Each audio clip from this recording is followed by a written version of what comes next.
Good morning. Welcome to the Voyage of the Naughty Nuts. Let's look at Christmas. Let's look at Thanksgiving. Today is the day before Thanksgiving. And the women are cleaning the houses and cooking the food. And the men are looking for a turkey to hunt. They're out in the woods hunting the elusive turkey. Or is it a unicorn? Might be a unicorn.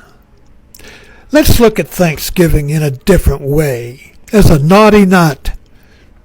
Of course, we know what a naughty knot is. It's a knot that keeps tying itself in different ways. So you can't untie it because it always ties itself in a new way. So let's look at Thanksgiving as a dying and resurrected turkey. Now, during the year, the turkey is a turkey. And we don't eat turkey during the year, except maybe sliced turkey. But who buys a whole turkey? You don't buy a whole bird during the year. Thanksgiving, you buy the whole turkey. So when it's delivered on a pattern, it's not delivered in turkey slices. It's delivered like a body line. It's got little 2 legs sticking out, 2 wings sticking out. Its head's been chopped off. It's full of stuffing. Looks like a little person. And it's delivered on a pattern. And the man of the house, well, the woman may cook it, and she brings it to the table. The man cuts the turkey. And he cuts the turkey like a priest giving communion. It's a magic. In the Catholic Church, before they got it screwed up, during the Mass, the priest turned his back to the congregation and performed his alchemy, where he transmuted the wafers and the wine into the body and the blood of Jesus.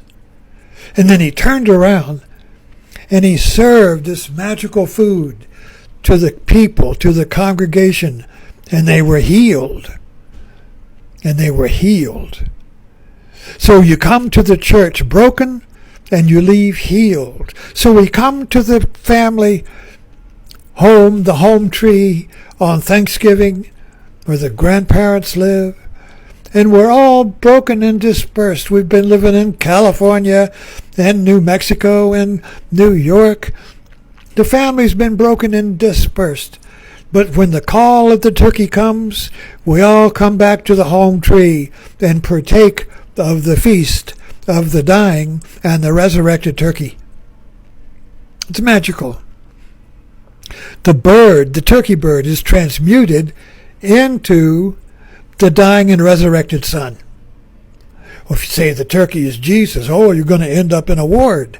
No, you have to look beyond the form, beyond the name, and see the pattern, see the ritual of the dying and resurrected Son, and the dying and the resurrected turkey, who sacrifices its life to heal your family. That turkey, because you chose it, becomes a sacrificial animal, a magical animal. Why? Because you chose it. Me, are you choosing me to be sacrificed for your family? Are you choosing me? Gobble, gobble, gobble. This turkey is sacred because you chose it. Not because the butcher chose it.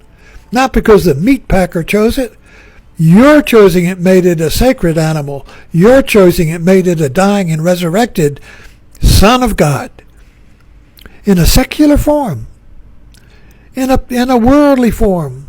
See, Thanksgiving is a spiritual ritual that you don't have to belong to a religion or a race or any tribe or anything to participate in. Everyone's welcome.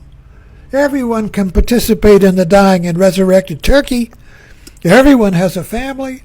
Bring your family. Bring your broken family. Bring the diaspora. Bring the fragmented people, the tribes of Israel, the tribes of America. Bring them all to the home tree, where the sacred bird will be killed and eaten just like Jesus. the sacred bird, willingly sacrifices himself to heal you, to restore the world. So this bird, this turkey, is no longer a turkey. It's a sacred bird. It's a sacred bird, a god, if you will, who is killed and eaten to restore your families. And then after the turkey, after Thanksgiving, we all return to our fragmented worlds, back to California, back to Florida, back the way, you know. And yet the call of the turkey, the call of home, calls us all throughout the year. And then at Thanksgiving, we come back home. Going and coming, you never leave home. Going and coming, says Joshua, you never leave home. And what is home but is the ritual sacrifice and the resurrection of the turkey, the American bird, the American secular Christ, you see. So in this way, we never left the Catholic Church. We never left the religious world. We're still in it, though it's secular, and there's no myths around, and you don't see Jesus walking around except if you go to the ward. Then you might meet somebody who says, I'm Jesus. Other than that, if anybody says, I'm Jesus, go to the ward. But the turkey, you see, is a ritual Jesus, is a sacred Jesus, is a transmuted Jesus. In the Middle Ages, they didn't have turkey. They had the unicorn tapestry. The unicorn of the Middle Ages. I saw this. It's a great tapestry in New York Museum. It's a big medieval tapestry that fills the wall. The myth of the unicorn. The wild unicorn is in the forest and you can't catch him. The wild turkey is in the forest and you can't catch him. So how do you catch this turkey? How do you catch this unicorn that will heal you? Well, in the Middle Ages, in the myth of the unicorn, you put a virgin in the forest.